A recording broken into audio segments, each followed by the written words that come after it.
And we are live and we are back, What's man. up, So, Jesse? what's happening, my brother? I got to get my IG going. Hold up. All Connect the right, stream key. My stream key is in there, right? Oh, wait, I see my IG's not in there. is it? Let's edit. Yeah, it is. Why don't I see it on the top of the screen there?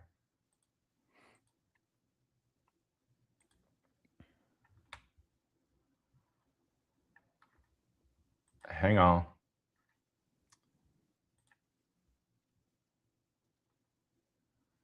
It should be in there, but I don't see it. And I can't go live on Instagram. Oh, wait, now I can. All right, It you probably good? just needed a minute to catch up. We live. We live. All The right, Authority Hour. absolutely. So, welcome back to another installment of the Authority Hour, where we are focusing on building a brand authority that extends our physical presence into the digital space, because there's just untapped, unlimited opportunity that comes along with really leveraging the digital space. What is With our that, catchphrase? bro, we're gonna have to put that Welcome to the together, man. Authority Hour. Yeah, and then what's the catchphrase? We got to figure that out. But that's the beauty of this process, though. Like our first episode rather, it was almost like Seinfeld. You know what I mean? Because Yeah, the whole premise of Seinfeld was the show about nothing. So yeah. the episode one is we don't have a title yet.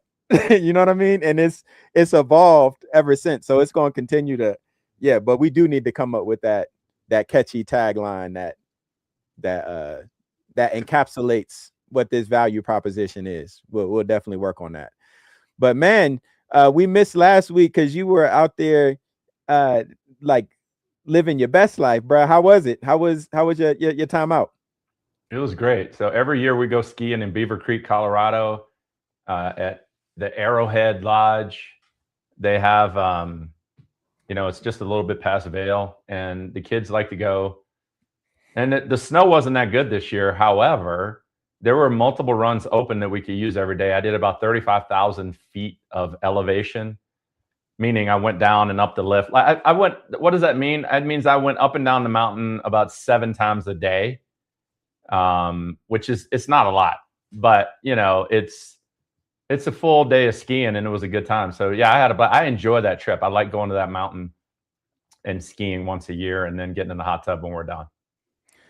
Bro, and that is so important, because if you think about the amount of business owners that they do not prioritize the downtime, and like we need that balance. Like we gotta strike that balance. So it's so important that, you know what I mean, not only is it a vacation that you did last week, but it's an annual, you know what I mean, like to Yeah. take care of self, to really decompress from all of the pressures that come along with owning the whole ship, being responsible for the whole ship, you know.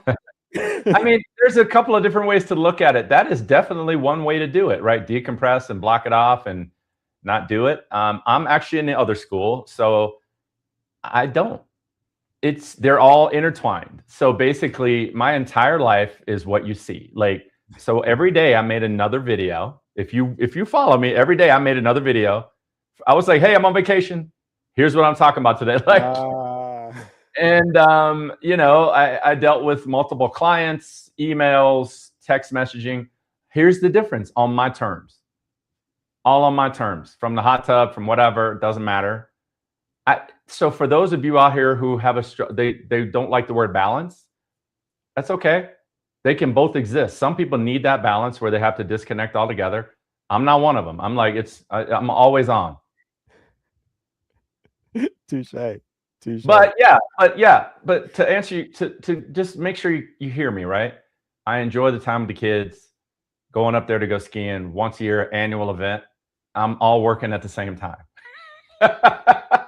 And everybody knows it. The kids know it.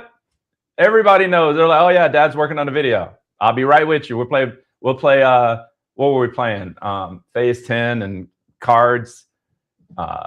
Uno, I'll be with y'all in a minute. Uno didn't go well. Like, started a big argument, like cards and stuff, man. It's like, oh my gosh. Like, okay. Anytime you're keeping score, it's gonna be a problem. Oh man, hey, they get it from their daddy, man. You competitive.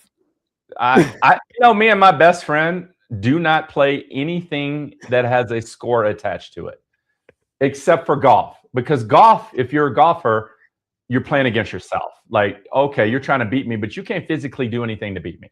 Like, I'm gonna get my score, and you're gonna get your score. We're gonna look at the cards at the end. Okay, I got a 62. Oh, I don't get that low. I got a 90. You got a 89. But like, what we had to learn was like spades, dominoes. We are too competitive, bro. That's a sales thing, don't you think? Yeah. Well, I think it probably started because you played sports. You know what I mean? Like your whole life, right? Nobody ever goes out there and go, today we're going to lose today and have a good time. Right. So I think that's a part of it as well, for sure. Yeah. Like that's a part of your conditioning. Me, I think that my divorce gave me a different contextual like processing of competition. And I put it in this context. With my ex-wife, like we couldn't play spades together because on the same team for spade, because like at that time I took spades way more serious than I ever should have. It was life. And it turned into it not being a fun thing. Spades or dominoes. Like she play a domino the wrong way or play a card the wrong way. And it like I would be tripping. So like moving through that phase of life and recognizing like I was being a real dickhead for no reason, it has like fundamentally shifted the way I even view competition. And like I really only compete with myself for the goals that I have set for myself, and everything outside of that, like whatever. You know what I'm saying? Like I don't care. It's the self-awareness that you figured that out. How many years did you go through that before you came to that realization? Right. No, I'm asking, how many years? Well, so it literally took me going through my divorce. So I was 29 when my divorce finalized, and then I still had to have, a good 3 or 4 years of growth from there, because when I got divorced initially, if you ask me why I got divorced, I had a laundry list of the things that she did or did not do. And now my laundry list is probably longer, but it's all on the things that I did or didn't do. So I would say it took me another 3 or 4 years from the time that I actually got divorced to reflect back and be like, man, like I was, you know what I'm saying? Like I know what you're saying. I mean, Jesse, like, but that is magical, man. That stuff is applied to business, everything in life. The longer we spend pointing those fingers, the longer we have 3 fingers pointing back at us. It's like, it's difficult, man. That's a fact. That's very, very, I commend you for sharing that in the universe, because lots of us still point the finger. Right. So, like, you don't want to die pointing the finger at somebody. But I think what you just now said there, because when we are pointing one finger, there are 3 pointing right back at us. And that is very important. Like, don't let that go over nobody's head. You know what I'm saying? Like, I think the victim mentality is pervasive in society, and it's counterproductive to humanity, because like the only things that we can control are our actions and our decisions. So if we made a decision that had a specific outcome, then we got to look at, what went into us making that decision and how we conducted ourselves throughout that produced that result. And if we didn't appreciate the result, then we have responsibility and ownership in what caused it to go off track, if we want to be productive. Or we can just continue going around pointing fingers at people. The sentence I like to use for myself: everything that is happening to me is my fault. And sometimes I will tell you, I carry a lot of weight, and it might be somebody else's fault, but it is still my fault that I have not done something about that person. Absolutely. I need to own the position I'm in, or not position, the situation or whatever. Back to creating content and building authority online. Everything that's happening to me is my fault. If you got a bad review and you're just talking about that one bad review over and over and over again, I always go back to, well, what can you do about it? You can go create 1,500 positive reviews, which nobody will ever. You can't fix the bad one. It's done. You can respond. Right. But yeah, man, I like what you're saying, because I think it's the self-awareness piece, and I feel like you can really make a lot of money once you figure that out. 100%. 100%. Because people that are actually making things happen in the world are not spending their time talking about other people. And like it's a real, so by not having that healing and reflection to be able to move forward constructively, when you're having conversations with folks, it comes across like people can sense that energy. You know what I mean? And you sit down and you're like, well, I had this problem with this person, but I want to do this. And then it leads into, you start seeing what other people are doing, and you feel like they talking about you. And so you out there doing, like, right. It's a ripple effect. And the truth of the matter is, none of us are thinking about you. We too busy thinking about ourselves. Like, we ain't got time for this stuff. There's a book I would recommend. It's by Mel Robbins. It is called The Let Them Theory. So what I found, Jesse, is like what you were going through with the divorce, right? It lines right up, because it's like you have all these issues based on somebody else's behavior. Whenever you have a problem with somebody else's behavior, it's a very simple thing. Let them. Like, it's like, I can't change. How many times have you tried to change somebody's behavior? It's like, bro, that's going to be eternity to figure that out. So when I figured out that Let Them theory, read that book, listened to that podcast, start watching that and applying it to my life, it's magical. And that's creating content. If they don't want to do it, let them. I'm going to do it. Right. and that's the thing though, because for me, it's my whole career is founded on the idea of changing people's behaviors. Changing people's behavior. Wow. Yes. So it's like, I haven't, but when I think about what it takes to actually change someone's behavior, it's like the person has to change their own behavior, right? Like I can't change their behavior. I influence it. I plant the seeds for them to recognize, hey, because I can't change. You can lead a horse to the water, you can't make them drink. They have to have a desire to change. 100%. 100%. Then I can help you do anything at that point. Right. And so what I've learned too, if I have the desire for you to change and you don't, whether you're working on my team, whatever it is, you can't spend your entire life trying to figure that out. Right. And that goes back to one of our previous episodes, and the power of a well-placed, methodical, thought out question, because the question does all of the behavioral shifting that you need to happen. Because through that self-reflection, when it's like, oh man, actually it was me that did X, Y, and Z that caused this and caused that. And it's like, as a matter of fact, so I'm in the midst of negotiating a pretty good contract.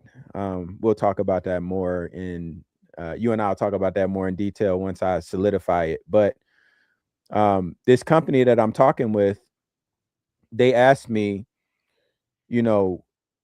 when dealing with a business owner that's been generating $30 million, and y'all are 3 weeks into working with each other, and that person comes in and is like, all right, man, so I know this big picture that you painted is beautiful, but we've been doing this for a long time. I mean, and you can see it by the 30 million that we generate in revenue. I think we just gonna move on without continuing, you know, our working relationship. Like, how do you handle that situation in that moment? And truly, the answer to that is the response to that should have happened weeks prior. And getting that the owner of that $30 million company to own what they have created, like in full context. Because if we're just talking about the top line, which says $30 million, we can come into a room with our chest poked out. I built a $30 million company until you look down at the big deal. Well, until you look down at the bottom line and you see that they spent 31. That's another big deal. They're two big deals. and you having a whole different conversation, right? So it's like, if me as a coach, if I don't get that the owner of that $30 million company to own that they're spending $31 million a year on a $30 million company, then I'm setting myself up for in 3 weeks to have that uncomfortable conversation. Yes. Because they never owned their reality from the beginning. Yes. They need to see the pain point. There you go. And own it. And own it. Like, yeah, we're losing $1 million a year based on what you just said. We're losing $1 million a year. It's like, and the question sometimes is that a pain point for you? Nah, Jesse, I like the way I'm running my business. Okay. Well, what do you, I'm not necessary. Right. Right. But that's the key element though, when we're talking about changing behavior. Like, that business owner has to want to make that change for themselves. They got to see that as a problem. So, and not just as a problem, but as their problem, and recognize, oh shoot, this is a problem that I don't even know how to solve. For one, or actually, I didn't know that I had a problem before. I knew that it felt comfortable when it uncomfortable when it was time to make payroll, but I didn't know that we were hemorrhaging out like this. So now it's my problem to fix. If that sense of ownership has not been established, bruh, we pissing in the wind. Another thing you said there was this your problem to fix. It's like, is that really true? You know, it's like, if I'm the $30 million generator and I'm spending 31 million, I have a $1 million problem, not you. That's what I said. That's what I said. That's what I mean. That's what I mean. It's my job to get them to own that $1 million loss every year is their problem. It's me. I've created this. Right. Right. They have to own that though. If they don't own that, pointing fingers like we're talking about pointing fingers at everybody else and blaming everybody else. No. The buck stops with you. Right. Yeah. I mean, like we were saying, I think I picked up on what you're saying. So what we're saying is the exact same thing. It's very, at your young age, for you to have that type of self-realization that you potentially could be the biggest problem in the room, and to realize also that that's really the only thing you can change is your own behavior. That's it. Like, you know, the easiest way to get somebody to work out is go work out yourself. That's it. Talking about it, and telling them that they got to do it, ain't gonna happen. Even the doctor says you're gonna die next week. I ain't working out. But if you start going, eventually they're either gonna go or they're not, or they're still not gonna do it. You know, so, but you can only change your own behavior. Right. 100%. 100%. Which brings us to, you know, as AI is changing the landscape of business and the world at large, we've been talking about this, you know, from episode 0 of the world is moving in a direction now where without brand authority, without leveraging AI, you hustling backwards, you only hurting yourself and contributing to your own demise. Like, that is how the world is moving. And the more that I leverage Claude, the more I recognize that to be a fact. And like, go ahead. Let me add to what you're saying. Let me make it clear. So I was on a phone call yesterday. A guy booked a call on my website. He's in Florida. We get on the phone. He's talking about a BMW. How did you hear about me? Ronnie, I was looking for an auto broker in ChatGPT. He did not say Google. He said ChatGPT. I'm in Colorado, dude. And my name is popping up and I have spent $0 doing it. And I'm on the phone talking to this guy about solving his problem yesterday. Bruh. I'm trying to make it clear to the public. It's like, listen, what it used to be when I want to buy something, I Google you to see if you have any authority. That's what you're doing. I'm Googling to see if you have any authority that I should be paying attention to when I'm looking to spend my money. And now, as it's changing, it's using everything that you produce. If you want a reason why to post, this is the reason. You post stuff, AI is reading it, and it's responding to people all over the world about what you're doing without you even paying for it. So I can't change your behavior, but I can tell you, you will be left behind, like Jesse says. Bro, that is freaking powerful. Oh, dude, my goodness. That's a true story from as of yesterday. I'm sitting on the phone. I said, oh, wait a minute, what? That's not, and by the way, that's not the first one. It's about the third person this year. How'd you hear about me? ChatGPT. I know it's weird because they call me from different states and whatnot. They're not in my area of influence. Right. And I'm like, how did you hear about me? Like, why would I be popping up in your Google search down in Hollywood, Florida? Oh, no, I wasn't on Google. I was on ChatGPT. And you came up. I'm like, okay, let me go ahead and dust my shoulders. I'm like, all right. I feel you, ChatGPT. Appreciate it.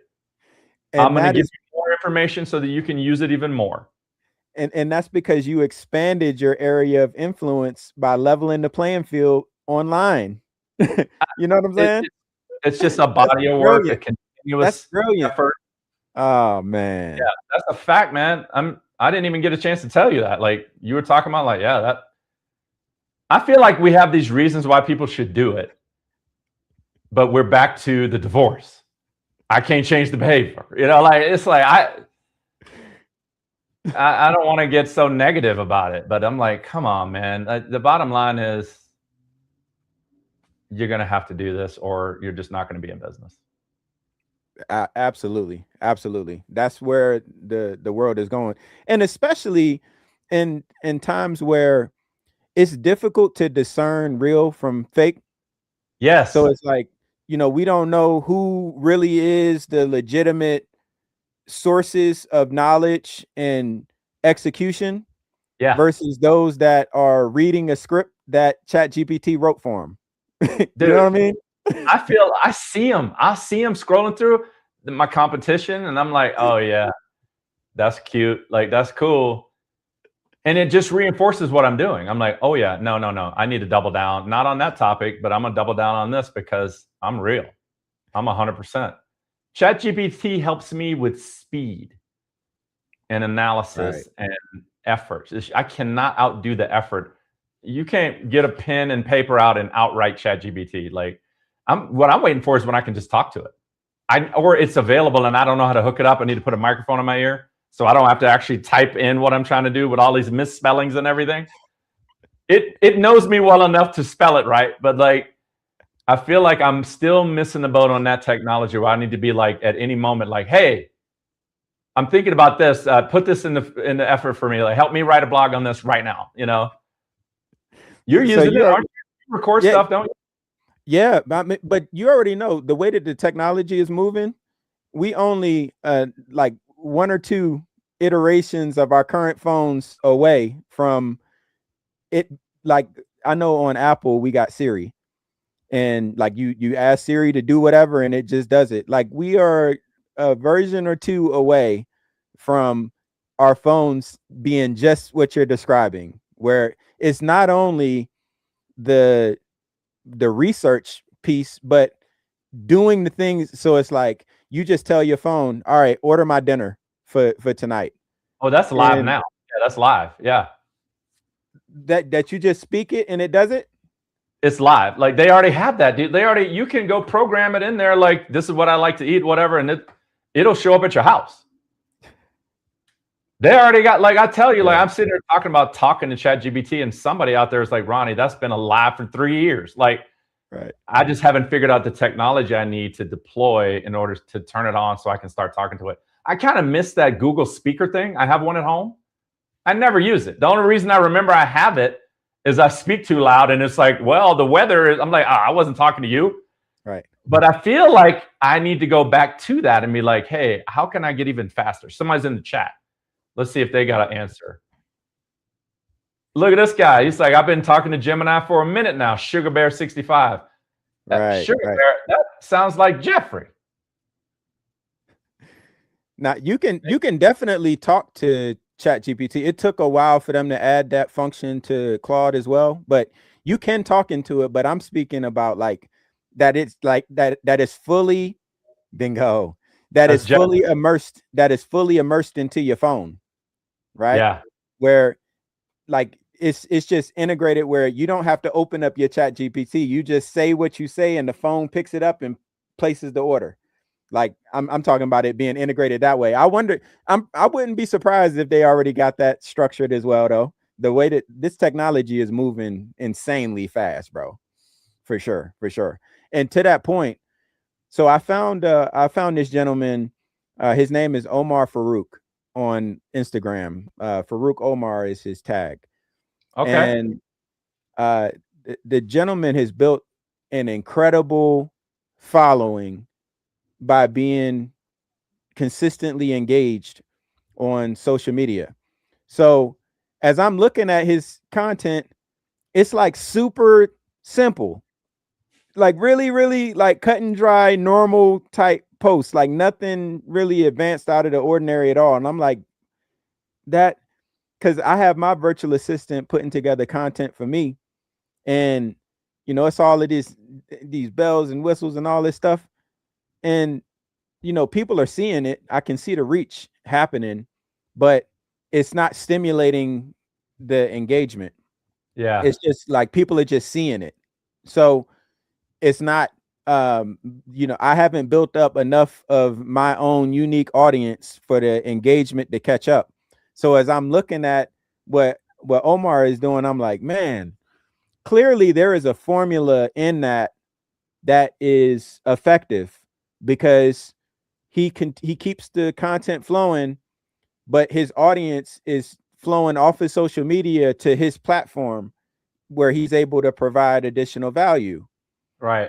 So what I did was, because Claude has updated its programming to now, like, it can access files on your computer, it can go on the internet on your behalf.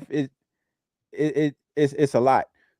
And the reason that I have a certain level of security in using Claude is because Claude has demonstrated that they actually have morals and ethics relative to how they see AI impacting society. And they're more intentional about having security perimeters in place where you can't just create deep fake stuff on the Claude platform. It won't allow you, because that jeopardizes the fabric of society. When certain things, we can't tell real from fake. And again, Claude has been very intentional about prioritizing humanity over the technology. So I'm a huge, this is not an ad, but I'm a huge fan of Claude. So the latest update on the co-work side, again, allows you to allow it to have control over certain things. So I can open up a browser, a Chrome browser, and Claude can then use that browser to access whatever that I give it access to. So I opened up my Instagram account in that browser, which gave Claude access to my Instagram, and I pulled up Omar's Instagram account, and I told Claude, I want for you to identify the trends and the consistencies relative to his account. Like, let me know what the sauce is. And I'll be good and good, god dog on it if it didn't do that, right? So what it pulled out was that there are 3 interlocked systems. So there are reels, that are driving the reach. There are carousels that are stimulating the engagement on the page. And then there are comment triggers to take the engagement into lead capture.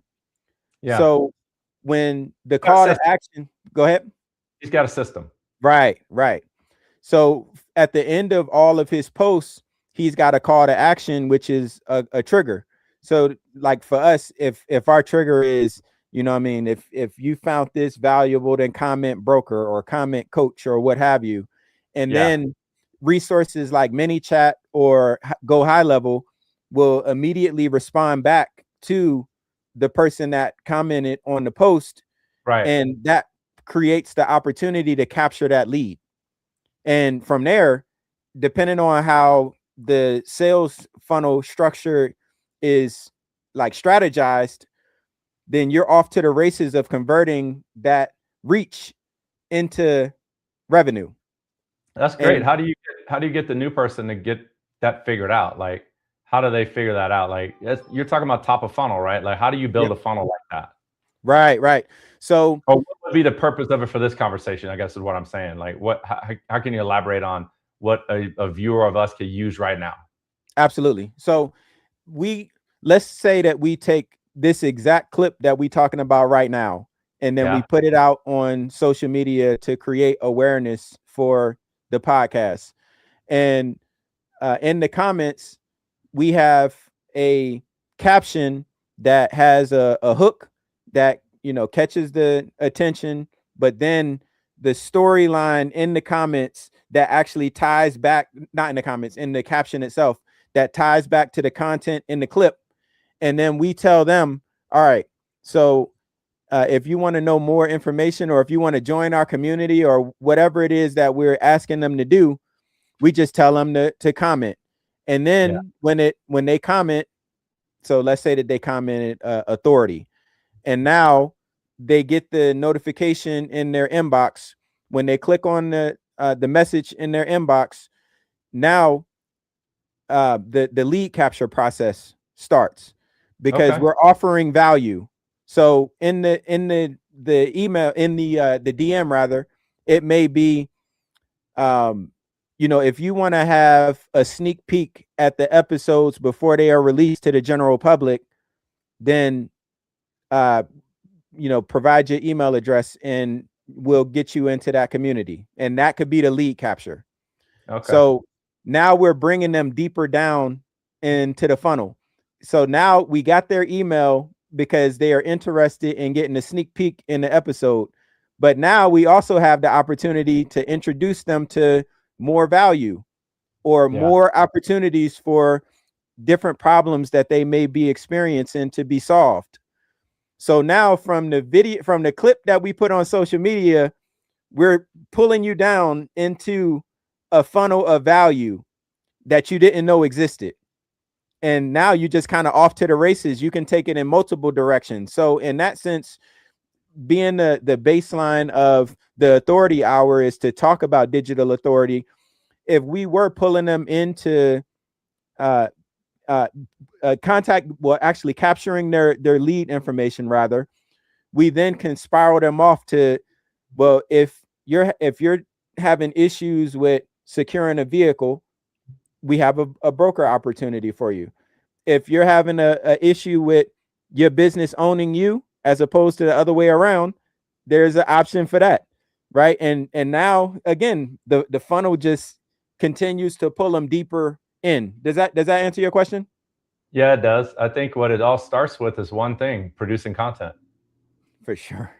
I mean, if you're not going to produce, once again, like all of these little things that people, I feel like just for the authority hour, people fall down these rabbit holes of, I don't have enough money to do that. I can't pay for ManyChat or Claude or whatever. You know, what can you do? Remember, like, those are behaviors that you can't really change right now. But making content is still, as we sit here today, free. We don't know how long that's even going to remain. You know, so I feel that yes, those funnels are important, and they could probably be, classified, we could have people on the podcast and do a class on them or whatever. And I'm looking at the stuff you gave me today on Omar. I think that's fascinating. I'm going to take a look at it for my stuff. But if you're not going to produce the content, the funnel's not going to work. Like, you got to put a fishing pole in the water. 100%. So then talking about the content itself, because there's a deeper strategy. Like, he's not just putting out reels. He's not just putting out carousels. Like, there's a format to the reels. There's a format to the carousels. There's an intent behind it. So with the reels, he always opens up. Well, not always. I don't like speaking in absolutes, but he generally opens up with a contrarian statement that challenges conventional wisdom. So if we, traditionally understand that the sky is blue, but I come in and say that it's gray with a scale of purple, but then follow that with a back statement, with psychology or a concept that reinforces the contrarian view that was expressed in the opening. Does that piece make sense, what I just said? Yeah, it's a hook to get people to engage. Right. The earth is flat earthers, round earthers, whatever school you're in, it'll start an argument. It's polarizing. Yep. Polarizing, that part. Like, that piece is so once a brand is at a space where it actually provides value, like actually understands the value proposition that they provide and has a demonstrated record of actually providing that value. Yeah, bro. Well, I did it last week. I made a video. It was like 1.5 minutes long about you should have a plan for your vehicle. If you get a new car or whatever, like 30,000 miles, check your value, what your maintenance costs are going to be, and decide if you want to move to a new car. At 50,000 miles, do it again before you run out of warranty. At 80,000 miles, your car will never be worth any more money. 80,000 miles, it's going to go downhill from here. It doesn't stabilize and stay at 30 grand, but it may be. A good example was one of my cars at 80,000 miles was still worth $30,000 when it had 80,000 miles on it. So I had to decide, do I want to upgrade or do I want to get ready to do major repairs that are coming down the pipeline, right? So I made this video and I was like, this is a good idea. You should take a look at it. And it was so polarizing that I had like 37 people arguing with me about, what do I do at 300,000 miles? What do I do at 250,000? I was like, but I answered them all. I'm like, you should probably keep your car. Like, it's like, you're a little late to the game on this, but yeah, it was polarizing. And I used to not like that, but it's still engagement. And here's what it means very simply. I have your attention. Drop the mic. It's like, the name of the game is the attention is the currency that we are looking for. And so you have to use contrarian topics. You have to be a little bit polarizing, a little wild. I struggle with that. I like to be politically correct in everything. And, I don't like being in those damn fights, man, but damn. How many times have you been following, like you see a post on Facebook and don't even look at the post. You go straight to the comments. You read one sentence, blah, blah, blah, blah, blah. Oh yeah, let me go in the comments. And you scroll the comments for 20 minutes because it's exciting. It's fun. I mean, like, I think if you're a business owner, you wake up and you got one of those going on. It's like, yeah, okay. So that's just one thing. Like, how do you gain the attention? And then the next thing is, how do you funnel the attention into solving the problems that you solve, which I don't have all that figured out. I really don't. My goal right now for all of you watching this, my goal is to do content, to get good at making content. That's my own goal. And I'm like 2 years, I'll hopefully be good at making content. And by then I will process funnels. I think I looked at it this week, all the work I've done over the past 2 weeks. One of the videos had like a couple of thousand views. The other one, I can tell it's not on what I think. It's like, I put a video out there. I spent a lot of effort. I think it's going to be good. It bombs. 3 people look at it. That's not the time to go back and spend money on that video. But the one that it popped off at like 2,000, I was like, oh, they like that topic. So maybe I run an ad, maybe I make more content like it. The truth, that's another thing about the internet, man. And what we're talking about is this is real-time data. We're not guessing. Like, it's like, dude, go out there and put the stuff out there. It sucked. I had a dude, he put a comment, blah, blah, blah. This video didn't change my life. I'm like, okay. I said, I'm sorry. I'm trying to get better at that. What content would you like me to make a video on? I just asked him a question. I'm like, what do you got? What? I don't think he'll answer me, but it was not meaning that he hates me as a person and I should kill myself. Like, it's like, you know, your content sucks. It's like, yeah, I know. I know it does. I'm working on getting better at it. So it's unfortunate. This is something that should be normal. I will tell you, when I started my business in 2000, after about 5 years, I was like, damn, I need a marketing degree. At that point, after working at building a business for 5 years, it occurred to me that I was crappy at marketing. No business owners talk about this. Nobody's out there talking about this. Right. You know, it's just, so you have a choice to make. Either you hire the best talent and spend all the money, which I tried that too, or we have to make a decision. Back to what you were talking about in the beginning when you mentioned how you reacted to your situation in life.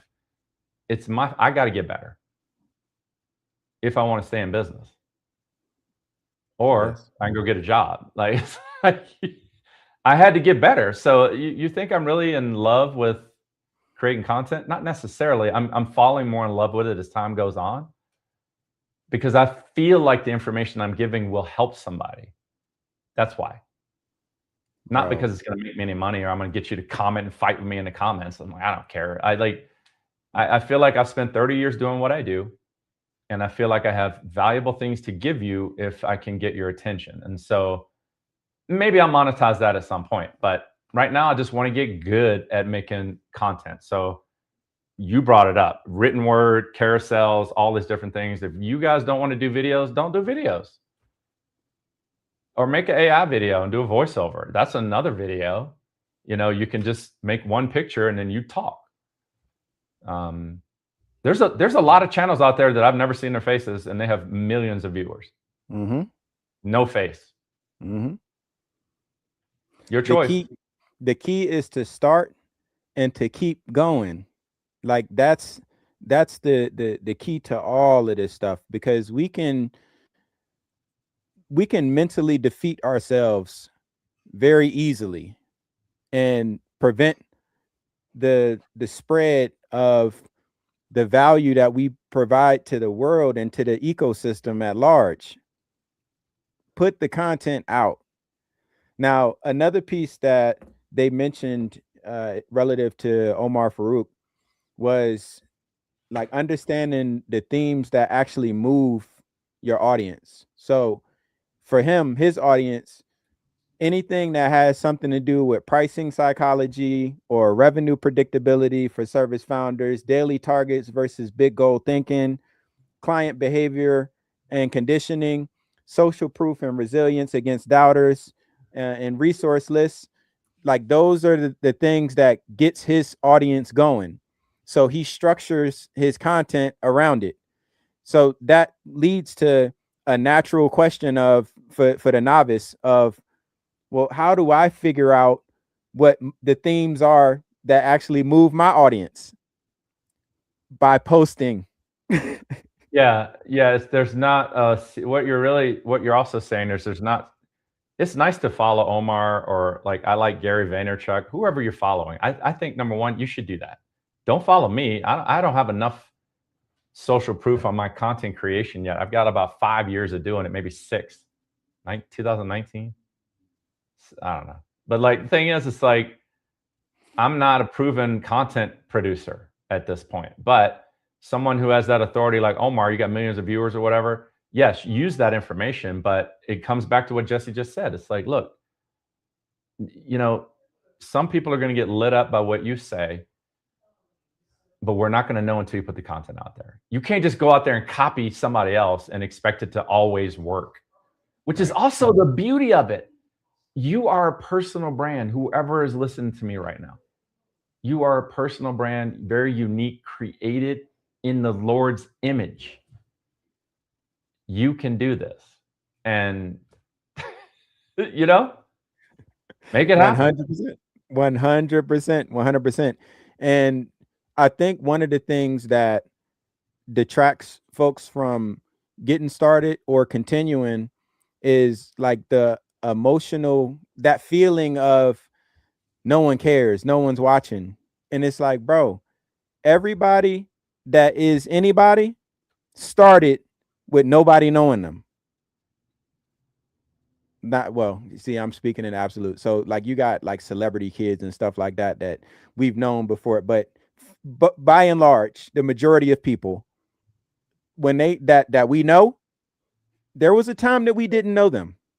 Nothing. And they just kept plugging away at it. They kept going and going and going like the Energizer Bunny. And yeah, it takes 20 what, years to be an overnight success. We've said there it before. you go. You know, That part. That part. There's Yes. something about what you're saying. Also, I saw Damon John. You know who he is, right? One of the yeah. He posted something this week about the work and falling in love with the work. You're gonna die doing it. Like enjoy it, and if you don't like it, don't do it. You know. But on the other hand, like find what you love. Like if you don't love, find what you love. If you don't love what you do, find what you love. You know what I mean? Like, and if it don't pay the bills right now, then position yourself to be able to invest more into making it your own revenue stream. Because like it's what, 8 billion people in the world right now. Yeah. If our audience isn't here in the United States, they could be somewhere else. You know what I'm saying? So like just do what makes you happy. You know, through the content. Speak about what makes you happy, because there's an audience for that. Every out of 8 billion people, if you're you know what I'm saying? There's an audience for it. Bonnie was she got on the internet talking about chickens and created a whole blog and a whole following from, it's called Hungry Chicken Homestead. She was doing that when I met her, talking about chickens. Had a whole audience. It still has friends buying cars from her now because she was posting about chickens. It's like, yeah, it is what it is. People on there posting about basket weaving, and they got a whole audience following them. Absolutely. Yeah, man, you're not wrong. It's interesting how all of this works, because I actually had someone, I think she's from India, but she contacted me on LinkedIn about being featured in their publication. And it's like, that would never happen if I weren't putting content out. You know, just like what you said with the content from the contact from Florida, rather. That's right. These things, it's impossible. And it's like, so I'm gonna do the publication, and that's gonna put me in front of their audience. And where you go. And then someone from their audience ends up reaching, and it's cyclical. And the thing about it is, every piece of content that goes out, it just creates a compound effect of expanded reach. In other words, how many people know that I exist, know that Bullseye Consulting exists? Every piece of content expands that reach. And it's like, bro, like we got that. So what I was saying there, though, is we can't allow for that emotional feeling of like nobody seeing it. Because transparently, if I were motivated by the current numbers that my content is producing, then I wouldn't be putting out any more content. Like, that's the reality, because the numbers are not reflecting in a way that would that excites me to. No, what excites me is understanding that this is the beginning of a long journey, and that I have a lot of work to do. Right? Like, I am excited about watching the audience build, my audience build, and watching my influence build. I'm excited because I know that I have a value proposition to offer. So it's just a matter of time before there's an audience of folks that are looking to consume what I'm putting out. Like that happens in time. I'm excited about that. We can't be emotional about the humble beginnings. Also, when you're putting out content and you're giving people something that is valuable,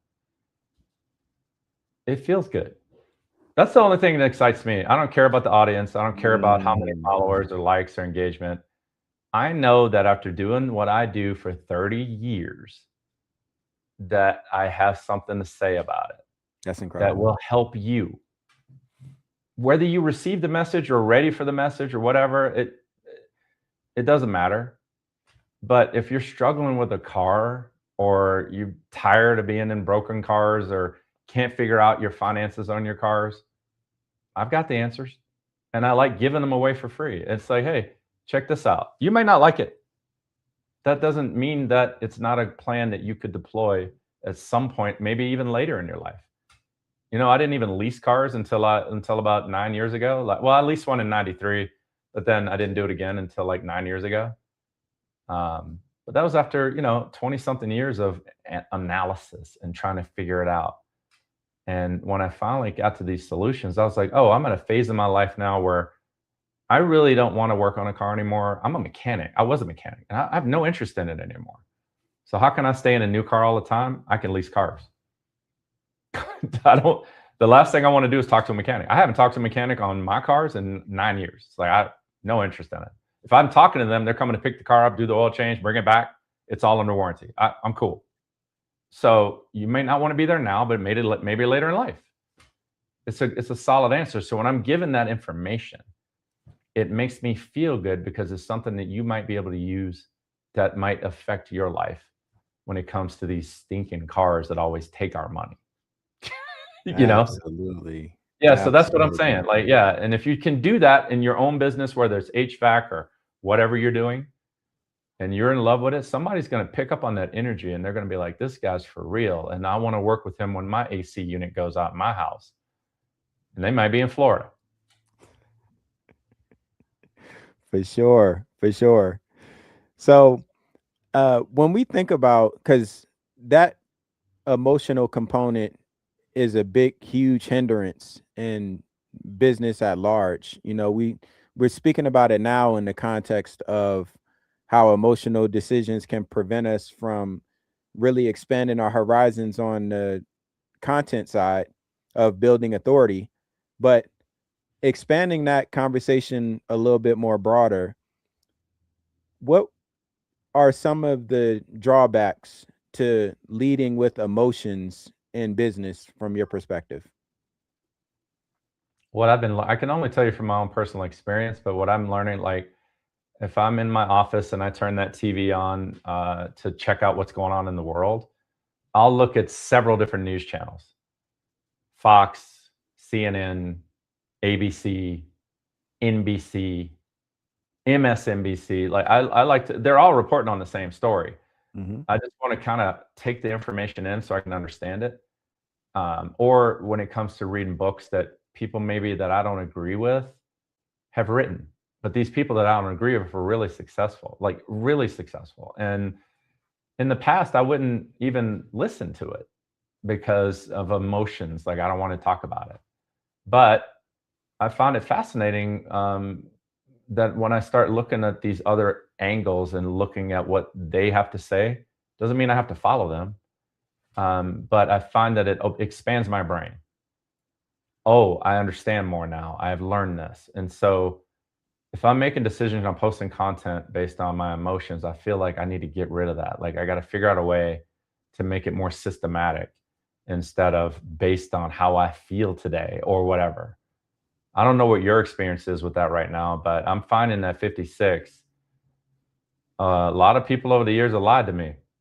A lot of public figures, a lot of politicians, every angle. I'm a registered independent. I'm literally a registered independent. And in Colorado, we can vote in the primaries. Great. But I find that, as through childhood and growing up and just thinking one way all the time, really hasn't led me to the results that I'm looking for. So I kind of like to look at all the different angles before I make my own decision about what I want to do. Man, I could not agree with that more. I'm the same way when it comes to my news intake, and Yeah, I'm an independent as well. Because all of those channels that you mentioned, they all have their unique spin on the story. So I know that somewhere in the midst of all of that the truth is is in there somewhere. some semblance of it, Yeah, at least. or it's all fake. Like it's like, oh my god. So what we're saying, I think what we're talking about here is like when you have your emotions dictating your activity level, like you got to get your activity level up high enough to create content because you're going to get hit with people like you shouldn't make a video about that. That sucks. What if somebody says something about that? I'm not saying you should go out there and be completely polarizing and be left, right wing, anything like that. All I'm saying is you're gonna race up against these walls of resistance in your life. Once you start something, walls of resistance come. And the quicker you learn to get over them and continue to do the work without being emotionally drugged down, you'll see one thing: you got a lot of work done. I'm not saying you're gonna get rich, but you'll get a lot of work done. You'll get a lot of effort done, and the videos start piling up. And then the body of work starts popping up. And if you watch this whole video, somebody might contact you from Florida about a car because you did all of that work. So like, it's just emotions. I think what Jess and I are talking about, we were kind of talking offline about it. Like, I sum it up like this: I am tired of learning things at 56 that I should have learned at 35 because of my emotional alignment or how I feel about it. That is still frustrating for me. And so that's why I'm so open-minded to listen to other people's opinion, younger people like Jesse, older people. Now, let me ask you this though, Ronnie. Do you feel that when you were 35, because under the guise of you can lead the horse to the water, but you can't make him drink, when you were 35, do you think that you were ready to receive these things that you're learning now at 56? You would not get me. I would not have been on the internet at 35 because I would only be talking about shaking hands, doing meetings, and doing BNI work. That's a fact. That's exactly what I was doing. Like I was out there shaking. I don't spend money on that. I go do this. I was always using the word or. We don't do that. We do this. This is how we build a business. This is how we've always done it. I'm more open-minded, radically open-minded, but not easily persuaded. Even though I may be listening to you and your radical idea does not mean I'm going to act on it. So that's the magic. I'm listening. I'm taking notes. Goodbye. I'm going to go process this for 15 days and I'm going to come up with my decision instead of being led to another place where I'm going to spend 6 months working on something that's not going to bring me the result I'm looking for.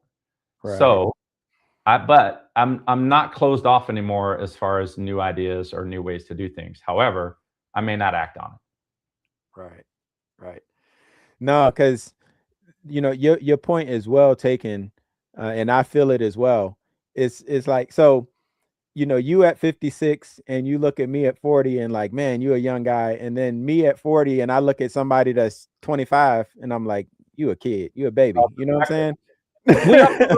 That's the thing for you guys out there. If you're 56 and you haven't done any videos, that's fine. Today is the best day to plant a tree. Get the tree in the ground today. Absolutely. And if you die trying to figure it out, you will die doing what you wanted to do. That's what I'm gonna do. I'm gonna die doing what I want to do. Like, come on, man. That's not even me. That's 50 Cent. Dude, just do it. Like, and if you, especially if it makes you happy, but you're not getting the results, you're not getting the money, great, keep going. And maybe you need something to fund your dream. Maybe you need a part-time gig. Maybe you need something else. You spend 80 hours working on your dream. You spend 15 hours working on a way to fund that dream. Absolutely. Or collaborate with somebody. There's all kinds of ways to do it. Multiple ways to skin a cat, without a doubt, man. Yeah. So this has been another incredible conversation relative to branding and authority building with intention in times where the optionality is vastly diminishing, right? There's a low optionality when it comes to, if as business owners, if the question is if we need to have brand authority or not. It's not a question, right? That it's been answered. And I haven't seen a podcast where they're talking about, here's the reason why you do not need any brand authority. It's like it coming out, it sounds stupid. Hey man, you building a business? Well, let me show you why you don't need to do anything at all ever on the internet and get super rich.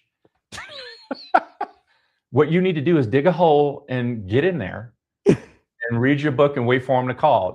Where's that podcast? If you're out there fighting this, then build that podcast in your hole. Right. And if you are rocking with it, then we are deeply appreciative. We are deeply appreciative. No, truly. And we want to thank you for your listenership. And I'm the loose cannon. Y'all have a great day. Absolutely. Oh man. We out.